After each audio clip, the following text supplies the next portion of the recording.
नमस्कार। चलिए शुरू करते हैं।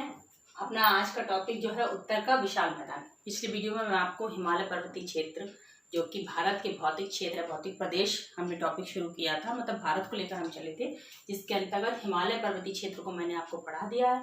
और आज का जो टॉपिक है उत्तर का विशाल मैदान, तो आज हम इसको पढ़ेंगे। चलिए आइए शुरू करते हैं। देखिए, सबसे पहले हमें जानना होगा कि उत्तर का विशाल मैदान का निर्माण कैसे हुआ। देखिए, ये जो क्षेत्र है ये नदियों द्वारा निर्मित है। ठीक है, ये जो इस मैदान का जो उत्तर भारत का मैदान है, जो बहुत बड़ा क्षेत्र है, ये जो किससे निर्मित है, ये नदियों से निर्मित है। ये कैसे निर्मित हुआ? देखिए, इंडियन प्लेट के द्वारा एक गर्त का निर्माण हो गया था। साथ ही सबसे पहले हिमालय का निर्माण हुआ, उसी के साथ जो उत्थान की प्रक्रिया हुई, वहां पर उसी स्थान पर एक गड्ढे का भी निर्माण हुआ जो इंडियन प्लेट के द्वारा निर्मित था। उस गड्ढे को भरने के लिए क्या हुआ, नदियां जो है, मैंने आपको जब नदियां पढ़ाई तब बताया था कि नदियां अपरदन का कार्य करती हैं। अपरदन में वो क्या करती हैं, जो काट छाट करती हैं उसको अपने साथ बहा कर ले जाकर एक जगह पर निक्षेपण करती हैं। ये कार्य जो है नदियां करती हैं, ये मैंने आपको बताया था। तो ये जो नदियों ने अपना जो कटाव के द्वारा अवसाद जमा किया था, उस अवसाद को भर भर कर इस गड्ढे को, बहुत विशाल जो गड्ढा रूप था, उसको भर दिया। और वो जो निर्माण कार्य जो है वो क्या कहलाया, वो कहलाया उत्तर का विशाल मैदान। ठीक है, नदियां मैंने आपको बताया था कि नदियां जो हैं अपरदन का कार्य करती हैं, अपरदन के साथ परिवहन और निक्षेपण का कार्य करती हैं, और उसके द्वारा कई आकृतियों का निर्माण होता है। उसमें ये एक मैदानी आकृति भी है। इसी प्रकार जो इंडियन प्लेट ने जो गड्ढा तैयार किया था, उसमें नदियां अपना अवसाद अपने साथ बहाकर पहाड़ों से जब वो मैदानी क्षेत्रों में आने को हुई, तो इस गड्ढे में उन्होंने अपना निक्षेपण, जितने भी वो कुछ लेके आई, ईंटें पत्थर रेत कंकड़ जो कुछ भी लेके आए, उस गड्ढे में भरा और उससे एक मैदान का निर्माण हुआ, जिसको हम लोगों ने क्या कहा, उत्तर का विशाल मैदान। ठीक है, इतनी बात समझ में आई। अब हम जान लेते हैं इस मैदान की लंबाई और चौड़ाई। देखिए, इसकी लंबाई यानी कि इसका जो है पश्चिम से पूर्व विस्तार कितना है, 3200 किलोमीटर। ठीक है, कहाँ से, पश्चिम से पूर्व इसका विस्तार है, यानी कि यहाँ से लेकर यहाँ तक जो है इसका विस्तार जो है वो कितना है, ये जो लंबाई है वो है 3200 किलोमीटर।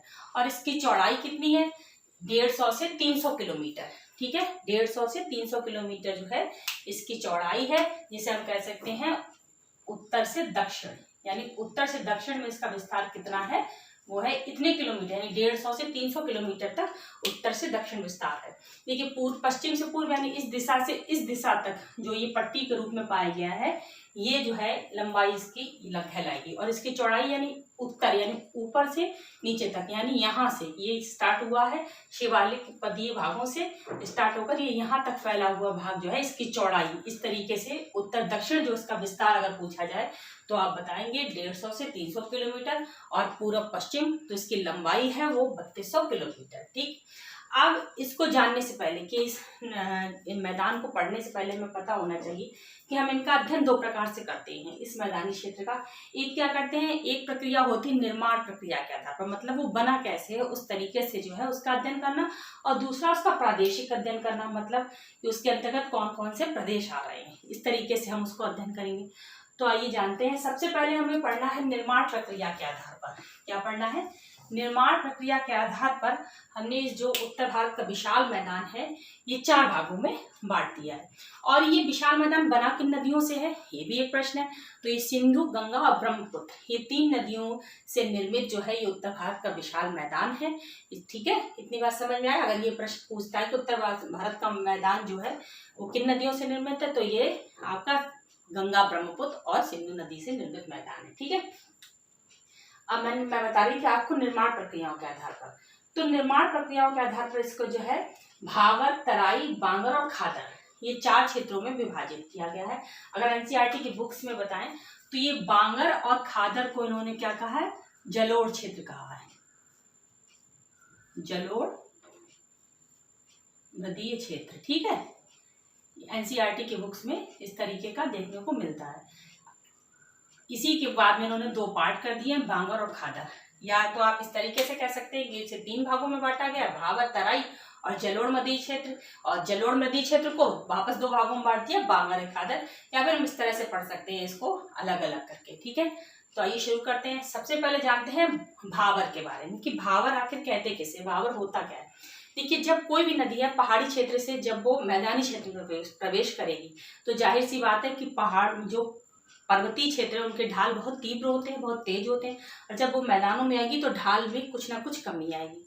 और मैंने आपको बताया था कि नदियां अपने साथ, अभी भी थोड़ी देर पहले ही मैंने बताया कि अपने साथ अपर्दित अवसाद लेकर आती हैं, जिनको वो अपर्दन का मतलब समझते हैं ना, काट छाट करके जो भी पर्वत, कंकड़, पत्थर, रेती अपने साथ लेकर आते हैं, उन सबको लाकर क्या करते हैं, वो परिवहन का कार्य करते हैं, उसके बाद निक्षेपण का कार्य करती हैं। तो क्या होता है कि इस भावर का निर्माण, जो इस भावर क्षेत्र का निर्माण कहाँ से शुरू होगा, ये शुरू होगा शिवालिक के गिरिपदीय भागों में, यानी शिवालिक का जो सबसे निचला हिस्सा है उससे ये भावर क्षेत्र प्रारंभ होता है। जैसे कि मैंने इस चित्र में बनाया है, मैंने ये 3 हिमालय श्रृंखलाएं बनाई हैं। उसके बाद ये जो डॉट डॉट से आपको दिखा है काले कलर का, ये भाग तो है आपका शिवालिक गिरिपदीय, ठीक है, ये है शिवालिक श्रेणी, शिवालिक हिमालय श्रेणी है ना। उसके बाद शिवालिक के दक्षिण में जब हम आते हैं तो हमें वहां पर बड़े बड़े गोलाश्मों, ईंटे, पत्थर, इस तरीके की निर्माण, इस तरीके की जो है अवसाद का जमाव मिलता है, ठीक है। तो वो जो क्षेत्र कहलाता है वो कहलाता है भावर। ये कहाँ पे पाया जाता है, शिवालिक के दक्षिण में या शिवालिक के गिरिपदीय भाग। गिरिपदीय का अर्थ होता है कि पर्वत के पद यानी पैर, यानी निचला भाग सबसे। तो ये है शिवालिक श्रेणी का जो निचला भाग है, ये भावर कहलाता है। यहाँ बड़े बड़े आपको गोलाश्म देखने को मिलेंगे, बड़े बड़े पत्थर देखने को मिलेंगे। इस तरीके की जो कहना चाहिए रचना है, ये संरचना है, ये नदी द्वारा निर्मित होती। नदी अपने साथ बहाकर लाती है, क्योंकि अब नदी पूरे रास्ते तो इतने बड़े बड़े पत्थरों को लेकर अपने साथ बह नहीं सकती, क्योंकि इन पत्थरों में बहुत वजन होता है। तो जैसे ही उसको ढलान कम मिलता है, वो वहीं उनको निक्षेपित या उनका जमाव कर देती है, वहीं उनको छोड़ देती है और आगे जो है बहती जाती है। तो क्या होता है कि जब इन क्षेत्रों में नदी जो है, इन क्षेत्रों की विशेषता क्या है कि इन क्षेत्रों में जो है नदी इन पर्वतों के नीचे इन क्या कहना चाहिए, जो शिलाखंड ये लेकर आती हैं, गोलाश्म लेकर आती हैं, छोटे छोटे कंकड़ पत्थर लेकर आती हैं, इनके नीचे से बहती है, यानी नदी विलुप्त हो जाती, नदी यहाँ दिखती नहीं। यहाँ सिर्फ आपको क्या दिखेंगे, ये बड़े बड़े पत्थर डले हुए दिखेंगे, नदी नजर नहीं आएगी। तो ये जो इन क्षेत्र की विशेषता है कि नदी यहाँ नहीं दिखती। तो ये क्षेत्र कौन से कहलाएंगे, ये कहलाएंगे आपके भावर। कौन से क्षेत्र कहलाएंगे, भावर। यहाँ नदी नहीं दिखेगी, ईंटे आपको यहाँ पर क्या दिखेंगे, बड़े बड़े गोलाश्म दिखेंगे, शिलाखंड दिखेंगे, जमाव उनका दिखेगा, पर नदी नजर नहीं आएगी। ये यहाँ की विशेषता। तो ये क्षेत्र कहलाते हैं भावर। और ये कहाँ पाए गए, ये शिवालिक के जस्ट दक्षिण में जो क्षेत्र है वो आपका कहलाता है भावर, ठीक। अब जब हम भावर के दक्षिण में आते हैं तो क्या होता है, वो क्षेत्र कहलाता है तराई, ठीक। अब हम किस क्षेत्र को पढ़ रहे हैं, हम पढ़ रहे हैं तराई क्षेत्र को। तो क्या होता है, जैसे जैसे हम आगे की, मतलब नदी जो है आगे की ओर बढ़ेगी, उसका क्या होगा, ढाल, उसके जो कहना चाहिए हमारा ढाल जो है वो धीमा होता जाएगा। तो जैसे वो आगे बढ़ती है, आगे उसको मैदानी क्षेत्र दिख रहा है, भाई पर्वत पर्वतीय क्षेत्रों में साथ लेकर आई, तो बड़े बड़े शिलाखंडों को उसने अपने साथ छोड़ दिया। वहीं आगे वो उसको मैदानी क्षेत्र दिख रहा, तो वो क्या करती है, पूरे में फैल जाती है वो, यानी यहाँ पर इन क्षेत्रों में, तराई क्षेत्रों में नदी हमें दिखने लगती है। नदी का पानी जो है धाराओं में विभक्त हो जाता है और दिखाई देने लगता है। यहाँ की जो मिट्टी होती है बहुत ही ज्यादा कहना चाहिए दलदली टाइप की जो मिट्टी होती है, वो तराई क्षेत्र कहलाते हैं, ठीक है। इसे अनूप भी कहते हैं, क्या कहते, इसे तराई क्षेत्र को अनूप क्षेत्र भी कहते हैं। कौन सा क्षेत्र कहते हैं, अनूप क्षेत्र। समझ में आ रहा है। तो तराई क्षेत्र की जो मिट्टी होती है वो किस टाइप की होती है, दलदली टाइप की। मतलब यहाँ पर जो है नदी, भाई मैंने आपको बताया भावर में नदी कैसी हो गई, विलुप्त हो गई, लेकिन तराई में जब वो आई, यानी इन ईंटों पत्थरों से जब वो ऊपर आई, मैदानी क्षेत्र में समतल क्षेत्र में आ गई, तब जो है इसका पानी बहुत विस्तृत क्षेत्र में दिखने लगता है। तो वो क्षेत्र कैसे कहलाते हैं, वो तराई क्षेत्र कहलाते हैं। इस क्षेत्र में मिट्टी जो है तो दलदली टाइप की, तो इसमें जो है आपको वनस्पति और ये जीव जंतु इस तरीके के बहुत सी रचनाएं देखने को मिलती है। इसके बाद हमारा जो टॉपिक है वो है आपका जलोढ़ नदी क्षेत्र, यानी जो जलोढ़ मृदा के क्षेत्र है, ठीक, ये आते हैं। तो तराई के बाद जो क्षेत्र आएगा वो आएगा जलोढ़ मृदा क्षेत्र, यानी कि बांगर और खादर। अगर हम इसे दो भागों में बांट दें, बांगर और खादर। इस अब सबसे पहले तराई के बाद में जो क्षेत्र आया वो जलोढ़ मृदा क्षेत्र। इसमें क्या होता है, इस क्षेत्र में नदी जब बहती है, ठीक है, इस क्षेत्र में नदियां बह रही हैं, तो नदियों में क्या होता है, बाढ़ भी आती है। जब ये बाढ़ जो है, मान लीजिए ये कोई नदी, देखिए चित्र से समझिए, ये नदी बह रही है, ठीक, ये नदी बह रही है, अचानक इसमें बाढ़ आई, तो बाढ़ का पानी यहाँ तक फैल गया, ठीक है, ये यहाँ तक बाढ़ का पानी फैल गया, ये फैला, ठीक, फैल गया। फिर जब बाढ़ समाप्त हुई नदी अपने स्थान पर आ गई।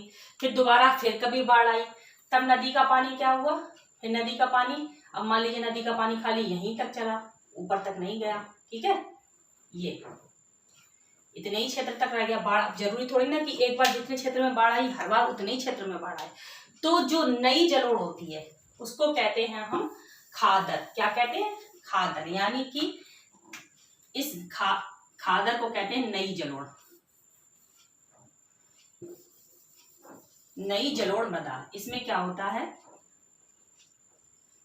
नई जलोढ़ मृदा। और बांगर को कहते हैं पुरानी जलोढ़ मृदा। क्या कहते हैं, पुरानी जलोढ़ मृदा, ठीक है। इसमें क्या होता है कि देखिए, जैसे मान लीजिए ये इस तरीके से समझिए, ये यहाँ पर नदी बह रही है, ठीक है। अब नदी में बाढ़ आई तो पहले नदी का पानी यहाँ तक आ गया, ठीक, ये नदी का पानी यहाँ तक पहुंच गया, ठीक। अब यहाँ तक मिट्टी, नदी में बाढ़ आएगी, जब बाढ़ समाप्त होगी तो जो उसके अपने साथ मिट्टी जो भी वो सादी पदार्थ लेकर आई है वो सब यहाँ पर उसका निक्षेपण कर देगी और उसके जो पानी है वो वापस अपनी जगहों पर लौट जाएगा, ठीक। तो ये जो है ये बहुत ही उर्वरा, इसमें बहुत ही उर्वरक ये मिट्टी जो होती है, इसमें मिट्टी का जमाव जो होता है बहुत ही उर्वरक है। बहुत अच्छे यहाँ पर फसलें, खेती का कार्य होता है इस क्षेत्र में। फिर तो अब जब कभी नदी में दोबारा बाढ़ आई तो क्या हुआ, तब यहाँ तक इसका जमाव ना होकर सिर्फ ये जमाव, मतलब ये जो बाढ़ का पानी है ये यहाँ तक ही आया, आगे नहीं गया, ठीक है। तो जो ये पहले वाली जो मिट्टी का जमाव हुआ ये कहलाएगी बांगर। क्या कहलाएगी, बांगर। और जो नई जलोढ़, मतलब जब दूसरी साल बाढ़ का पानी आया और वो ऊपर तक नहीं गया, सिर्फ इसी क्षेत्र में रह गया, तो ये कहलाएगी खादर। यानी ये जो मिट्टी है ये आपका कहलाएगा खादर क्षेत्र, यानी कि नई जलोढ़ मृदा। बाढ़ के पानी, जब बाढ़ का पानी शांत हुआ तो मिट्टी का जमाव हुआ, तो मिट्टी का जमाव, जो पुराना जमाव पहले से जो जमाव है बाढ़ का, वो कहलाएगा आपका बांगर। और जो मिट्टी दोबारा से, मतलब नई बाढ़ आई और नई मिट्टी का जमाव हुआ तो वो कहलाता है खादर। और ये क्योंकि ये जो है जलोढ़ मृदा है, जलोढ़ मृदा का मतलब मिट्टी, नदी जो अपने साथ मिट्टी लेकर आती है वो मृदा है, तो इस कारण से जलोढ़ मृदा कहते हैं, ठीक। इसमें जो है जल ग्रहण की क्षमता बहुत अधिक होती है, ठीक है। तो अब आपको समझ में आया, बांगर कहलाती है पुरानी जलोढ़ और खादर कहलाती है नई जलोढ़। इतनी बात आप सबको क्लियर हो गई होगी।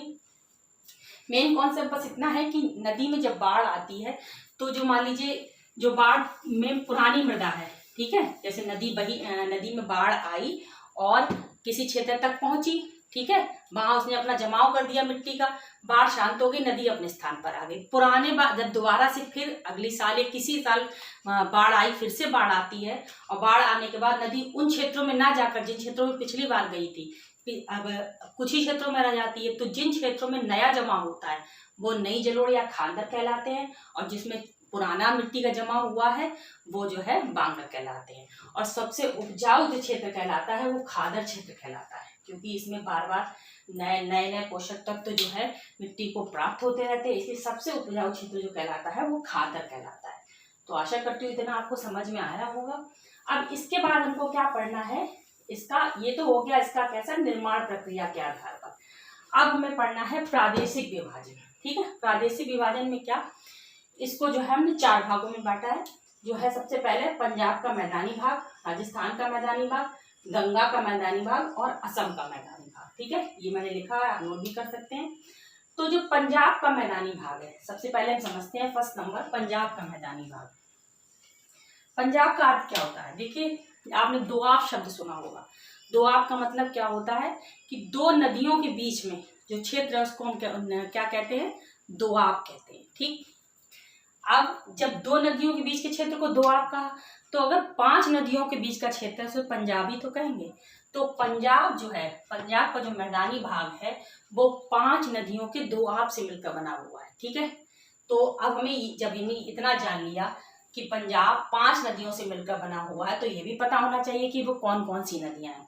तो देखिए सिंधु नदी तट आप सबने सुना होगा, सिंधु नदी, सिंधु की जो सहायक नदियां हैं उसी से क्षेत्र का निर्माण हुआ है, ठीक। तो उसमें कौन कौन सी नदियां आती हैं, उसमें आती है आपकी झेलम, चिनाब, रावी, ब्यास और सतलज। कौन कौन सी नदियां मैंने बताई? झेलम, चेनाब, रावी, ब्यास और सतलज। इनसे मिलकर जो है क्या बनता है आपका? पंजाब का मैदानी भाग। ठीक, अब कैसे? अब मैंने बताया ना, दो नदियां, जैसे एक नदी ये बह रही है, एक ये बह रही है, इसके बीच का जो क्षेत्र है वो कहलाएगा दोआब। ठीक, तो ऐसे ही इन पांचों नदियों के बीच में कुछ दोआब पाए जाते हैं जिनके नाम एग्जाम्स में पूछे जाते हैं। तो हमें ये पता होना चाहिए कि किस नदी के बीच में कौन सा दोआब पाया जाता है। तो आइए उनको भी जान लेते हैं। सबसे पहले हम जानते हैं सबसे पहली नदी कौन सी है? सिंधु नदी। ठीक है, सिंधु नदी, ये देखिए सिंधु नदी, ये है सिंधु नदी। ठीक है, और सिंधु और झेलम, चिनाव, रावी, ब्यास, ठीक है, इनके बीच में जो सबसे पहले सिंधु और झेलम के बीच में कौन सा पाया जाता है? जो दोआब पाया जाता है वो कहलाता है, उसका नाम है सिंधु सागर। ठीक, फिर झेलम और चिनाव के बीच में जो पाया जाता है उसे कहते हैं चांज। क्या कहते हैं? चांज। उसके बाद आपकी आती है चिनाव और रावी के बीच में, उसका नाम है रेचना। रावी और ब्यास के बीच में उसका नाम है बारी, और ब्यास और सतलज के बीच में जो दोआब है उसका नाम है बिस्त दोआब। तो सबसे पहले हम इसे जाइए चित्र से समझते हैं। ये सिंधु नदी है, ये लास्ट में है आपकी सतलज नदी। ठीक, मैं भी आपको समझाती हूँ। अब यहाँ से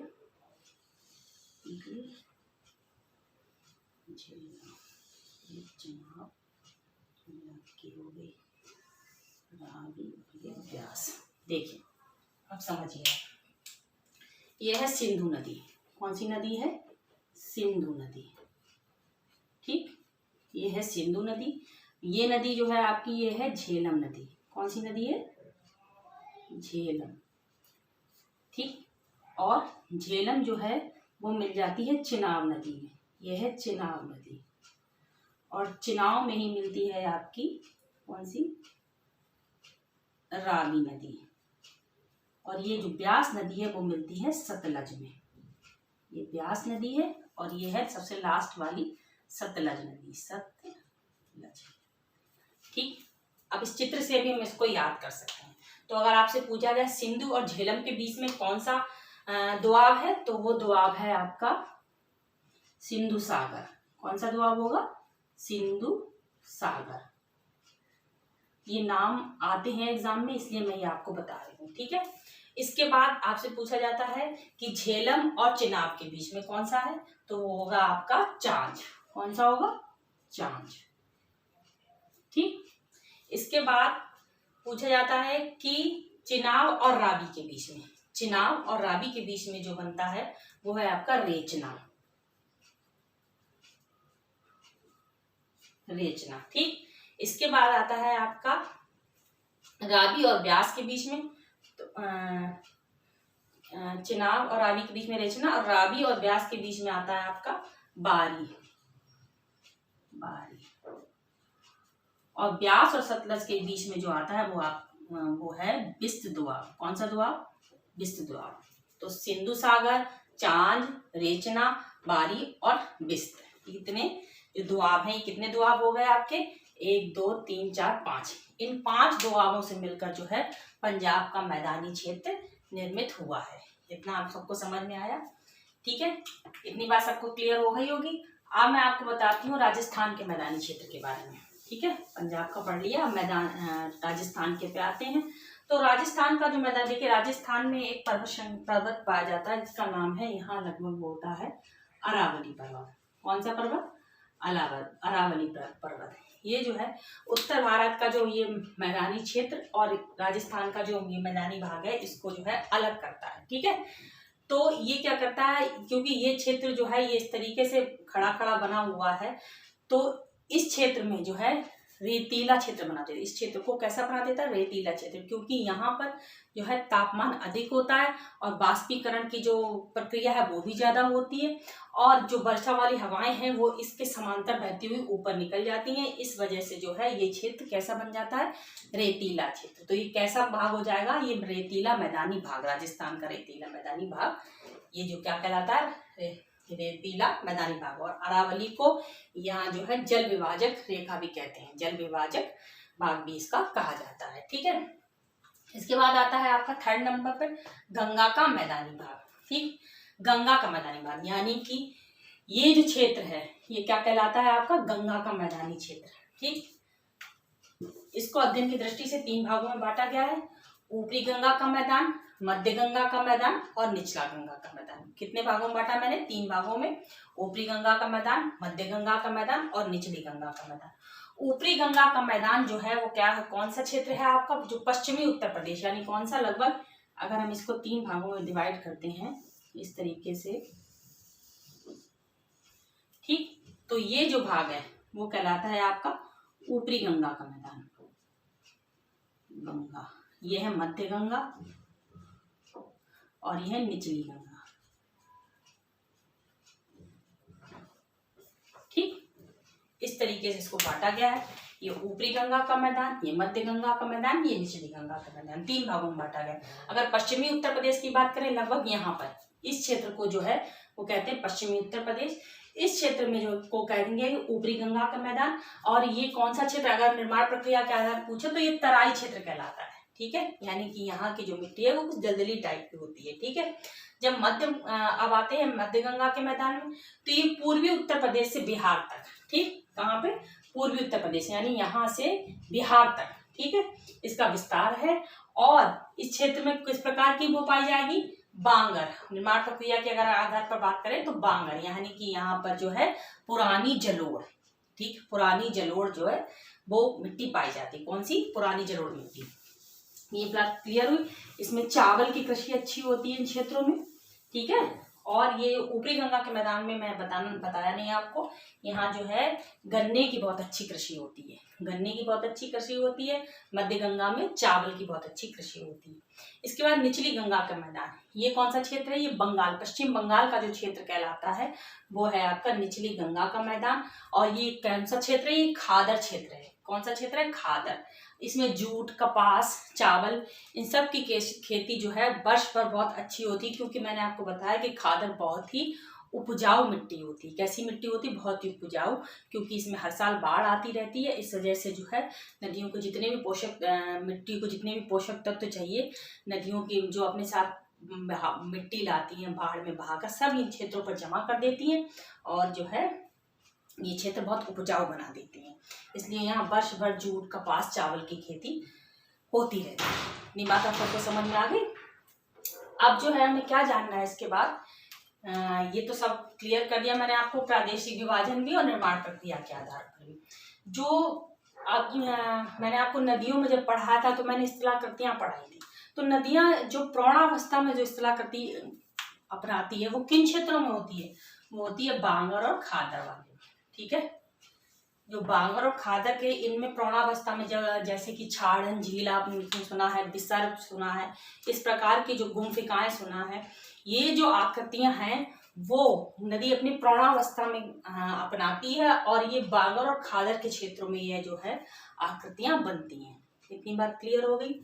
ठीक है, अब आपको समझ, ये जो हमारा भाग है बहुत उपजाऊ भाग है, क्योंकि ये नदियों के द्वारा निर्मित है। आप सबको पता है उत्तर भारत का विशाल मैदान नदियों के द्वारा निर्मित है। गंगा, ब्रह्मपुत्र और क्या कहते हैं सिंधु नदी से निर्मित है। बहुत ही उपजाऊ भाग जो है कहलाता है। ठीक, इसके बाद लास्ट आपका है असम का मैदानी भाग। कौन सा कहलाता है?